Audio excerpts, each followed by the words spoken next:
Sunday night, Monday night, Tuesday night, Thursday night. They're all big in my mind, especially this time of year. So, yeah, it's not going to get any bigger than this. It all happens tonight. You'll hear it on this very radio station. Vikings versus Rams from SoFi. Coverage begins at 5 o'clock. Kickoff. Be here for the kaboom, which begins at about 7:15 or so. Again, Tennessee, as you would expect, we elicit more response from you. Set the tone for the show, for the day, for the team, for life, for the world. Every time it's montage time.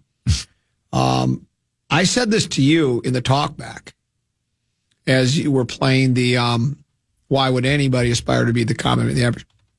I said to you, the anticipation's killing me, and I'm not the only one.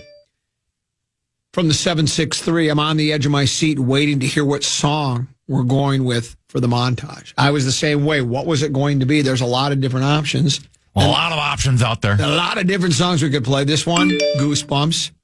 Yes, this is the song I wanted. It's not Yes. It's actually Van Halen. Yes, this is the song I wanted. Well done, young man. Welcome back to the spotlight. Let's play. Let's get it pumped up around here. Hold on. Looking for the, I'm going to scroll. I really like this one. I heard the first three notes in the montage and dove head first into the nearest brick wall. You know when you hear the piano, the beginning right now is the best. Good. Yeah, that's so good. Can you start the piano again, just again? This will give you goosebumps. Listen. I mean, just that long. It's just so good. I wonder who the piano player is on that. Hey, it's not Eddie Van Halen. He's a guitarist. I wonder who plays the piano on that. Maybe somebody can look that up for me. So we should give him keyboard cred. I think he needs some keyboard cred is what he needs. This one says, the only thing that fires me up more than the opening of Right Now is hearing where Common hit it on one. I didn't play today. I took the day off. After a well-deserved day off after I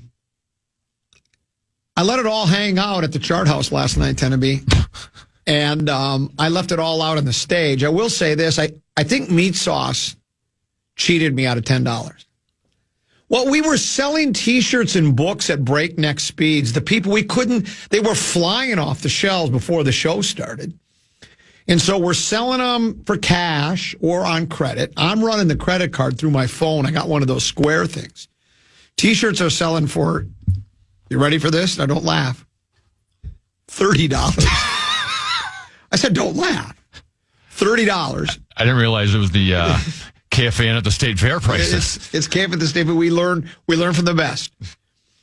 You know what's really nice is how cool is this? That we did this purposely. At $30, we made the T-shirts out of fleece. Brilliant! How could you not? And then the book's $20. Some people are getting just the book. Some people are getting just the T-shirt. Some are getting both. Some are paying cash. Some are paying credit. And Meat Sauce is handling the cash. I'm handling the credit. And so they're giving him $30 for a shirt, a $20 and a $10. And then he hands me a $10 and says, we're good. Well, now, wait a minute. You just took it. But then the next one, I get the 20, he gets the 10. But I can't keep track because you know me, technologically, I'm typing in the charge, the amount of money, and then this wants me to swipe the card under my phone.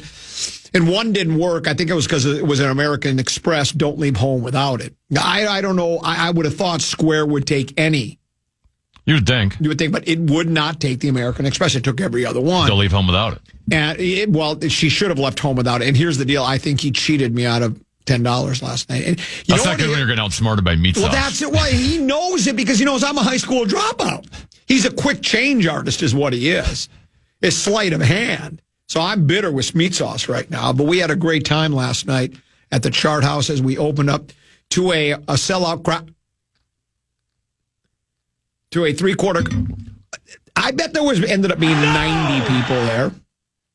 We were a BOGO show. If you bought a ticket to Flop Sweat, you were also going to get a ticket free to a Mick Sterling Presents tribute show. And you know what I threw in just to make it worth the people's while? The chair they were sitting in, they got to take home that night. And so that you got tickets, a chair, you got shirts, you got T-shirts. We had a grand old time, and we do appreciate people being there. Next time, maybe you should add in, because you know Paul Allen. You know him. You know the kind of person he is. You could call a race at Canterbury in PA's booth. Or how about not just that? How about you can call a play during a Vikings game? Yeah. You can go He'd be willing to do that. He'd be willing to do that. You'll be willing, and you can use his trademark calls. Like if all of a sudden Aaron Jones, you can go, he's loose, or you can say he's JJ. You can use all of those. That's what they should have for the state fair. A little Barney the Purple Dinosaur doll with it. You pull the string in the back, and then it says, he's loose, he's JJ, and then boom! And you can relive all those calls anytime you want by just pulling the string on your little doll. I'm a marketing guy. I'm a swag guy. I know how it works. We'll talk Vikings, Rams, and other topics as well. As a matter of fact, I'll tease this way, Timmy. The Vikings are going to attempt to do something that no other team has done this year tonight. We'll talk about that, but right now, a grand in your hand. Yep, the fan and two men in a junk truck want to give you a shot to put a grand in your hand with our national cash contest. Enter the keyword dollar at KFAN.com now for your shot at winning. That keyword is dollar. Enter now at KFAN.com.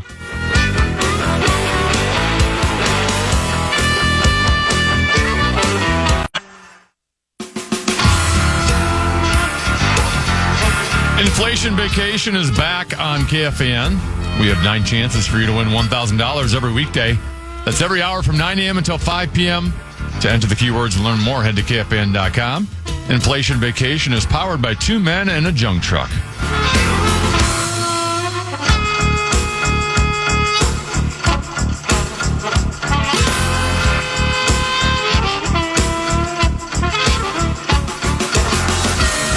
This is a bridge too far for me, I think, Tenneby. How about you? Here's what this text messenger said from the 952 regarding the montage. I'm glad we lost a game. Love the right now montage is A+. So in other words, he would exchange a Vikings loss just to hear a right now montage. And that's probably a bridge too far for me, but I could make that leap. I could, because I do like. It's one of the best montage songs of all time. Don't you agree? It is. I was a little hesitant to play it today just because it sounds a little more dire than the situation actually is, Correct. right? We're 5-1. We happen to lose one. And, if you lose to the Rams, then it's probably a better fit. But I also thought to myself, what if they don't lose for like the next 5-6 weeks and I don't have a chance to play it again? That's exactly right. Well, I brought this up a couple 13, 14 times just recently. Denny Rappaport and Mike Jones said, well, can Cooney take a punch? What if? Maybe we'll never know. Brilliant. Maybe no one will ever hit him. Well, it ended up a lot of people hit Cooney, and he got knocked out like 5-6 times at the end of his career. But maybe the Vikings won't lose again this year. That's always possible. Tonight, Tennessee, I don't know if you saw this. I did a little research last night. I was up late. I was on such a high after the comedy show. It was strange to me. This was the first show of the 2024-2025 comedy season. It's the Flop, Sweat, and Tears tour. This tour we've called It's Over, ... This time we mean it. And the adrenaline rush, it's hard to come down after that. It's not like you can just drop into bed. You start going over the show in your head. It was... the crowd was like putty in my hands. It was so good last night. And like I hadn't skipped a beat. It was just like I'd walked off stage. Our last show last year was at, was it Bogart's? It was like I just walked off the stage at Bogart's and walked right back the night before and walked back on. I didn't skip a beat. Worked in some new material, ripped meat sauce. It was very enjoyable. But so I couldn't get to bed right away. And so I did some research. The Vikings will be trying to end an explicable streak, Tennessee. They'll be looking to do the impossible tonight. They're going to try to win a game just 4 days after facing the Detroit Lions. Now, let me explain. Okay. If you're wondering why I'm bringing the Lions into this, it's because no team this season has been able to win their next game after facing Detroit. No team has been able to win their next game after facing Detroit. Apparently, there's some sort of hangover effect that comes from facing the Lions, or they just beat up on you so badly that you can't win your next game. Whatever reason it is, it hasn't happened this year. Week 1, Rams at Lions. The Rams' next game, they lost 41-10 to the Cards, got destroyed by the Cardinals. Buccaneers at Lions, lost 26-7 to the Broncos, even though the Bucs did win that game, but they could not win their next game.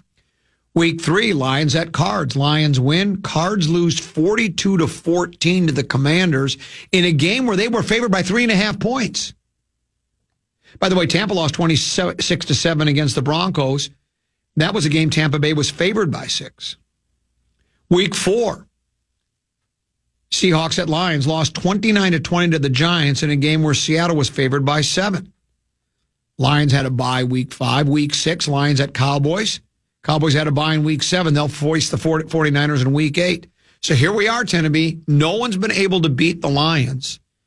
Can the Vikings snap that streak? Is it some type of weird, something interplanetary that we just can't explain, or is it coincidence? I don't know. We might get a bigger answer tonight. Well, it's interesting you bring that up because I was doing work for the Vikings Radio Network pregame show this morning. Okay. And I can't recall which Vikings said it, but there was a soundbite I played, or it was one of our interviews for the pregame today. Maybe it might have been Josh Oliver, because Pete Bursich was asking him about, the short turnaround, right? You go from the Sunday night to Thursday night, and he basically said, is that harder mentally or physically?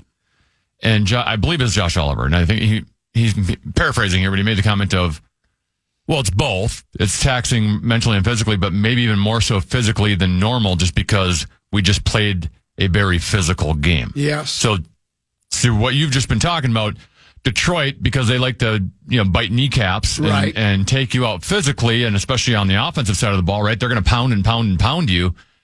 That you do wonder if you get a little more beat up, your body's aching a little bit more, you're a little bit more sore a week after playing the Lions compared to other opponents. And we'll find out tonight. Be here for the boom, pregame at 5. Be here for the kaboom at 7:15.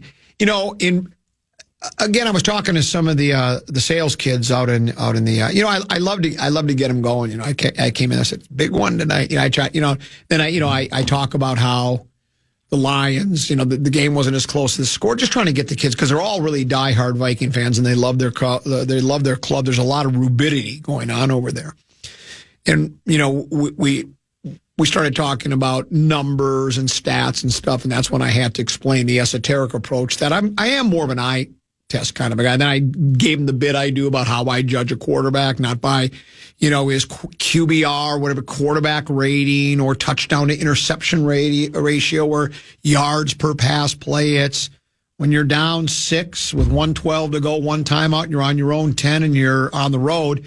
Can you guide the team back to victory? But apparently the Rams secondary is awful. They have a lot of trouble stopping the pass. And the Vikings passing game has been pretty solid for most of the season, though JJ hasn't really had. Was the opening game? He's had one game where he had the big numbers, a 100 plus, couple of tutties. Has he had more than one? And again, I'm not suggesting that if you don't catch for 100 yards, it means you're not having a good game. But like even against Detroit, I think he had, was it 81, 85 yards? And I think he had a tutty. So he contributed. I'm not suggesting he didn't. But with JJ, we've sort of grown accustomed to, weren't 100-yard games just that was the bare minimum for him, right? It was like, well, he's going to have at least a half a dozen catches, if not close to double digits. And he's going to have over 100 yards and a tutty or two. Well, and here was him talking about it a day or two ago. Okay. I'm definitely sick of having these 80, 90-yard, games. I definitely got to get over that hump of 100 yards. That's definitely my plan. But, if you see it on tape, the explosive plays are all over the field. Not just me, just all over the field. And we just got to be dialed in. Is that a cheap shot at the quarterback? I think it's twofold. I think Darnold has been fine, but not great. Mm-hmm. I also think in all of these games, other than the Detroit game, they've been up multiple scores in the second half of games where you're not trying to, that's when a lot of these passing stats can get inflated and your receptions can get inflated because you're playing catch up and you're doing 2-minute drills at the end and throw. And they haven't really been in that situation where they're throwing the ball a lot. Right. Yeah, that is correct. As a matter of fact, they jumped out to a 10-0 lead against the Kitties, and we had this maybe amazing is too strong of a word for, but it's sort of like the Wild having trailed in the first 360 minutes or whatever. The Vikings have had, going into the Detroit game, I think, had only trailed in the game for like a grand total of 3 minutes and 27 seconds. That was all from game one when they fell behind the Giants 3-0, ended up winning. I think the final was 26-3 or 26-6, whatever it was. And after that, they never trailed in any other game. They got up to the quick lead. They got to the fast start. It was the old, they just came out of the gates red hot. The other team, I don't know if it was the other team was, I'm not going to go with what Ant. Did you see the quote from Ant? I looked at it.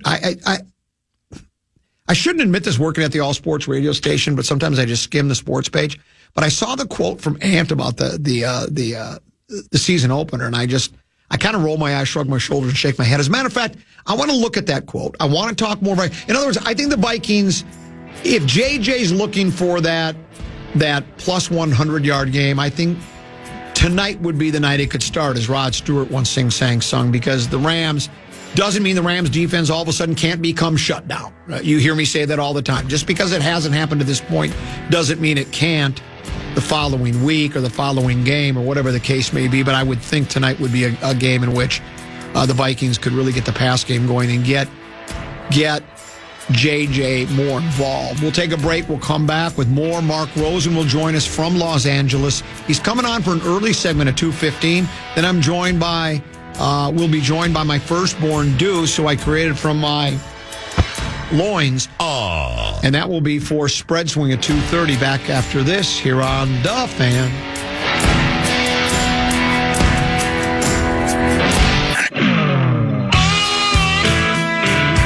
Comedian and podcaster Tom Segura is hitting the road. Catch him when he brings his Come Together tour to the XL Energy Center on Friday, April 18th. He's unapologetic, would be my guess. Don't miss out on this hilarious night of comedy. Tickets are on sale now. Get the full details at KFAN.com. Keyword calendar. So I've had a couple 13, 14, 100. 100? A couple of 13, 14 text messages, maybe actually a few more. It is Eddie Van Halen playing the piano at the beginning of Right Now. Okay.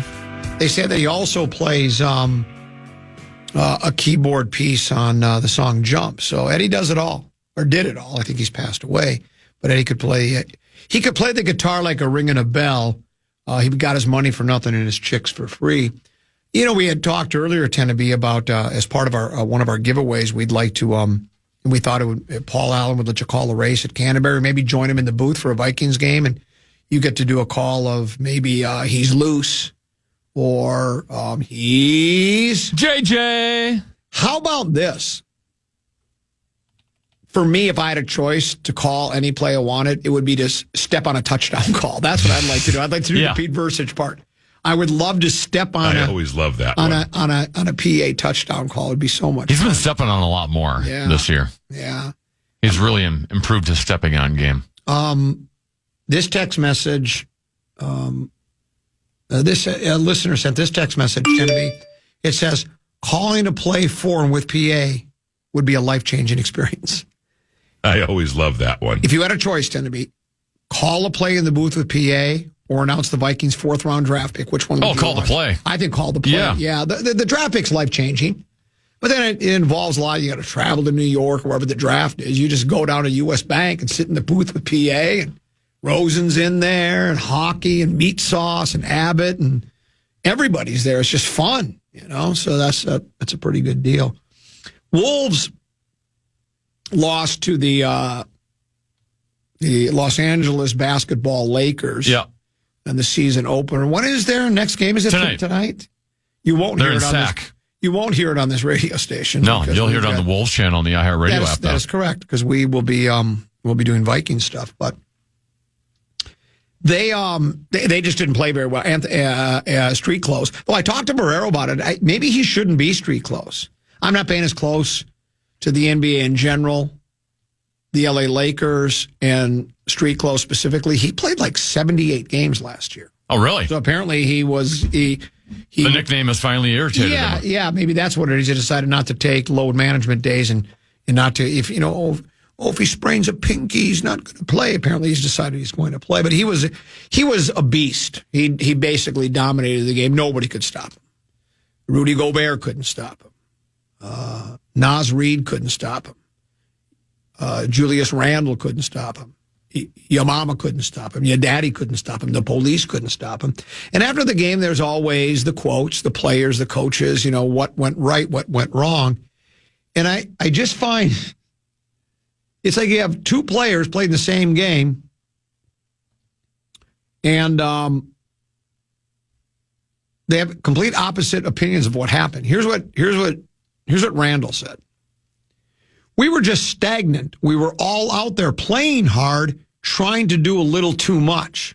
Myself, I had two that were one I could have avoided, whatever that means. But we were all out there playing hard, trying to do a little too much. Meanwhile, here's what Anthony Edwards said. We wasn't ready to play. We came out too relaxed, which is just the opposite. We came out too, and then he went on to say, like, people respect us. We got to bring more to Sac. Will be better. And Finchie agreed. He said, we got to find another level of urgency right now. Maybe we should have played right now for the Wolves. Already. Season started and we didn't answer the bell. I just find that if you're to believe what Ant said, and sometimes tend to be, I think, I don't know what percentage of players abhor post-game Q&As. There's probably some that just they'd rather not do it at all. But I don't know if they're because of the contractually obligated, because of the what do they call it, the agreement, the players union and their whatever, the what is it called, the BCA, the FBI, the CIA, the BBC, BB King, whatever it is. They've got an acronym for it that I can't remember. But anyway. So sometimes you wonder if they just say things just the same, because there are a lot of cliches, as we know. But to actually say, we wasn't ready to play, we came out too relaxed, like people respect us, and we're the big bad Wolves, went to the Western Conference Finals. The Lakers are going to be in awe of us. I mean, they're just going to be, oh my gosh, there they are, the Timberwolves. Well, we have to show them respect. It's like, I've made this complaint so many times. And it falls on deaf ears, apparently. But it's as though, why is it too much to ask to just try really hard at the beginning of every game? Is that too much to ask of a player?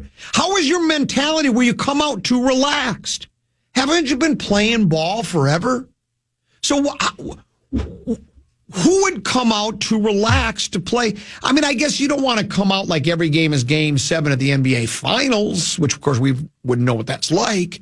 But at the same time, you come out too relaxed and think the other team is going to respect you and going to just kind of, it's like, well, anytime Ant decides to drive the holes, they're going to party into the Red Sea. No, they're not afraid of you. They don't think you're invincible. Your cute little run to the Western Conference Finals was great. It's like, LeBron's won championships. I mean, it's just like that. They don't fear you. Nobody fears you in the NBA. They don't. And yet he feels as though that they respect us, and so we just come out relaxed. So hopefully he'll heed his own advice. Is Anthony speaking for the team or his own mentality? That's what I don't know. His own mindset. Yeah, that's what I don't know. I don't know. I would suppose he's speaking for himself, but maybe, because again, players sometimes lump everybody together, but I just find it alarming, literally alarming, that the first game of the season you would come out relaxed and just think, well, we're the Wolves and we just have to show up and they're reading their own press clippings. Is what you're saying. I think that's what happens. One of the Viking players in your montage, and I don't know who it is because I don't recognize voices necessarily. I mean, some you do, obviously. KOC's voice, blah, blah, blah. But said something about, in this short week, you don't have a lot of time to listen to the media and listen to what's out there and what's being said. And I don't recall who that is. And that is where I would hope that you don't let the media influence you how you feel about your performance. Like, for instance, There were some things written basically that Ben Johnson's got B-Flow's number.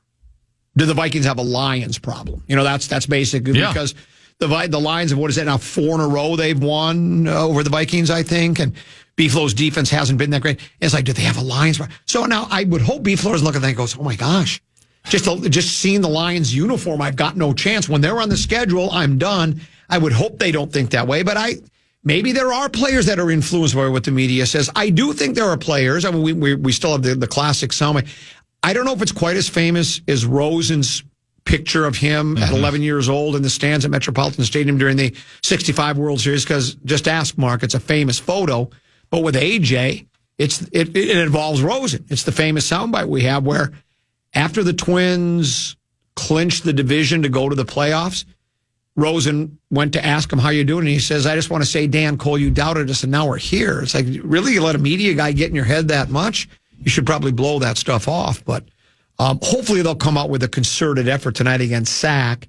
And you got to remind me, SAC was pretty solid last year. They were good last year, yeah. Didn't they have our number in the regular season? If I'm not mistaken, or maybe I'm confusing them with another West Coast team, but I thought last year, because they either had our number or they were competitive with us. I know we lost to them a time or two at least. Is that who we beat in the first round last year? No, we beat Phoenix. That's right, we did beat Phoenix. We never did play SAC though then, right? Huh. Not in the playoffs, no. Yeah, I get my seasons confused, but hopefully we'll have we'll come out of the gate ready to play tonight and not be too relaxed. That's what I would hope. I don't know if you saw this. There was another Ant note.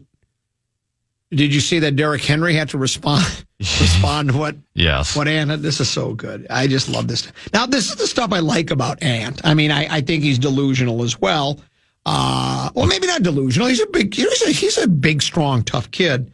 But let me find the story. I put it in my saved section. Headline says, Ravens Derrick Henry clowns Anthony Edwards' assertion he could tackle him.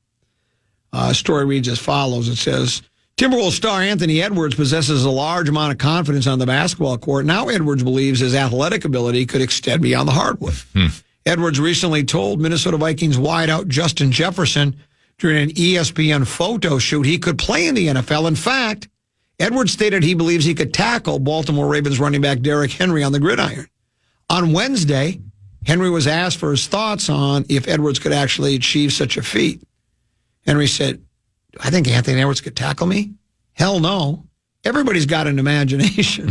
We got to set up a training camp where basketball players come out here and put these pads on to see if they can get through it. He's a tall guy, so he's not going to tackle me low. We might have to try that out someday. Edwards also has said he believes he could play safety at the NFL level.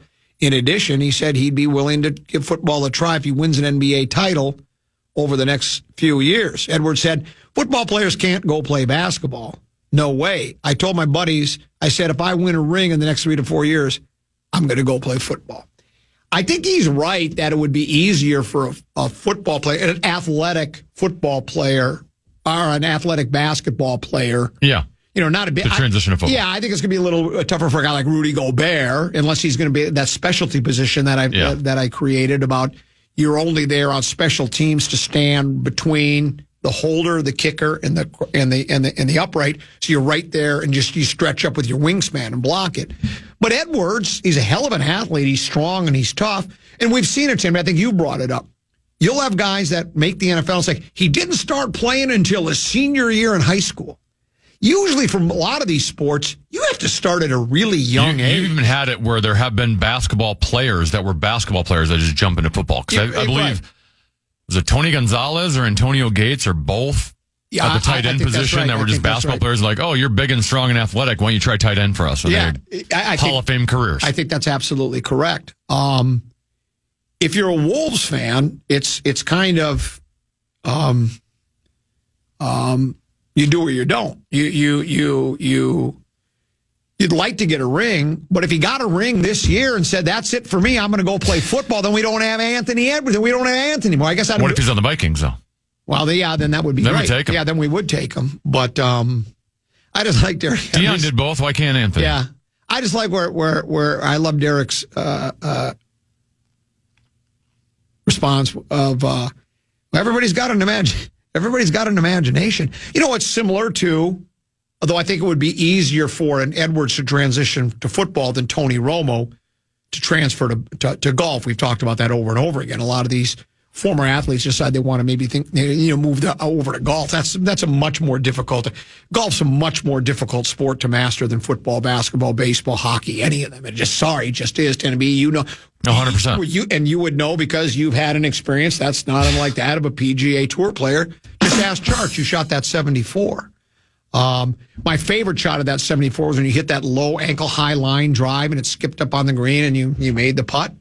You know, because a lot of PGA Tour pros do that. They'll hit low line drives that are ankle high and end up getting a par out of them. It happens all the time. So, yeah, it's So Anthony got clowned, and I thought it's rather. Here's something that's really bothering me, Genevieve. I'm sorry. Headline, New York Liberty basketball team honored with a ticket tape parade in Canyon of Heroes. State Line, New York. Jonquel Jones, Brianna Stewart, Sabrina. Is it Anascu? That's very good. Anascu? And their New York teammates were showered with confetti as the Liberty celebrated winning the WNBA title in the Canyon of Heroes in downtown Manhattan. New York Senator Chuck Schumer, Governor Kathy, and New York City Mayor Eric Adams joined the thousands who lined the streets on Thursday. Liberty won, and I have that in quotes, won the franchise's first championship, beating, that's in quotes, the Minnesota Lynx in overtime in a decisive Game 7. Some veteran Liberty players from the early teams, including Teresa Weatherspoon, Vicki Johnson, and Kim Hampton, attended the parade. Oh, the route was full of fans of all ages. Many kids wearing jerseys of their favorite players. Jones carried her finals MVP trophy atop her float, while Stewart and Ionescu went into the crowd giving high fives and taking selfies with fans. Sarah Davis of the WNBA's start in 1997 said, "This is awesome. I've been a Liberty fan since they started playing. It's so cool that we won and could celebrate with a play." They didn't win. That excrement was taken from us, and everybody saw that out there. This is an asterisk I always love that one. championship. They got, that should have been our parade, Tennessee. I was going to say, did they have the commissioner riding one of the cars, too, through the parade? Yeah, she was dressed as Lady Liberty, too. This was our championship, and they stole it from us. Yep. And you and I think, are the only radio personalities, and we use the word personality loosely, that have actually broadcast from a parade. You and I, remember that day? Yes. I was the St. Patrick's Day parade. What do they call it when you're the... I can't think of it right now. Grand Marshal? Grand Marshal of the parade. They invited me to do it. They were really scraping the bottom of the barrel at that point. But they had... So you and I did... We did the first segment live, and then we went to some tavern and finished the show from there. I don't remember how it went. But we broadcast live from the back of the float we were on. I think it was just a pickup truck or something. I would have been willing to do it here. We could have done that today. Yes. Think about this. We could have been right now sitting at, where does Rosen like to? We could be at Ocean Air. Just having finished our broadcasting live from the parade route, it'd be all completed, and then we'd be doing the rest of the show from there. That was our championship that they took from us. And you know what's nice about it, though?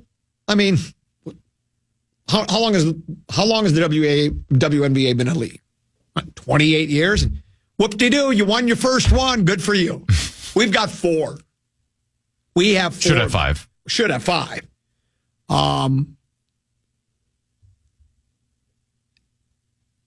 Use this as, it's like, what does KG say about bad blood?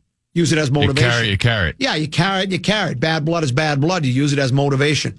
I think we're going to use this as motivation, Tennessee. You know what we need to do next time? Let's go ahead and get to the finals again, and let's just win decisively so it doesn't have to be left into the Zebra's hands. Let's just go, and that's a lot to ask because you're always playing another good team. Very seldom does a team get lucky enough to get to the finals and they're sorry, they're a vastly inferior foe. So that's what we need to do. Let's get back there again. Last year, we got to the door. No, 2 years ago, we got to the door. This year, we knocked on it. I think next year, we kick it in, is what we're going to do. Well, we could have kicked it in even this year. I'm going to say something controversial here. That's interesting. The Lynx against the Liberty. What was our weakness in that series? We didn't have, we hadn't paid off the refs. Well, that. Okay. Yeah, we had the commissioner against us. Away from the commissioner and the thing being rigged, if you look at the matchup against the Liberty, they had size. They destroyed us in the paint. They destroyed us on the boards. Guess what? One of the best rebounders, offensive rebounders, was available in the draft. And we traded one pick back with the Chicago Sky. They selected Angel Reese. If we had made the pick to select Angel Reese and would have had her in this series, it wouldn't have mattered that the commissioner was rigging the whole thing. Angel. That's just from a song. Is that from Fame by David Bowie, or is that from Young America? Yeah, it's from Fame, I think. Angel. I know Fallen Angel by Poison. I know a club called Forgotten Star, which is what Meat Sauce is going to be in about a year and a half. I shouldn't say that because it's probably going to be me. Going to be forgotten about a year and a half, but it's a comedy line we'll use when we're right now in the midst of negotiations to do shows at Forgotten Star again, because we've done comedy there last year, and they want you back. Surprised. Trust me, we got clubs all over. We're going to start spreading out far and wide. We actually got a call from Catch a Rising Star in New York. We got a call from the Comedy Store in Los Angeles. I know we did. I don't think we'll ever work that. And it was so much fun last night. But I think you and Sauce should try improv. You should do like an improv show. Well, we actually talked about that, about doing a 2-person show that's kind of scripted out. But then you have to actually write a... You got to put work into it? Well, you have to it's hard to write a stage. One of it is work, correct. But the other part is it's hard to write something for the stage that's scripted, that everybody's going to love. And I just don't know what Meat Sauce's acting chops are like. I've performed on stage before in several plays. Prisoner of Second Avenue, Arsenic and Old Lace, and Casey Strikes Out. So I've been in 3 stage performances. I don't think Meat Sauce has. So I don't know if he's got what it takes. I know he's got my money. And then, you know what else tend to be, like somebody pointed out, those credit card ticket sales or T-shirt sales. I got to pay taxes on those. He owes me a lot more money. He thinks he's going to get out of this thing. Well, trust me, I know where he lives, and I'll slash the tire on his car. We'll take a break. We'll come back. 5:34 at the top of the hour. What you got, Tana? Has Father Time defeated Aaron Rodgers?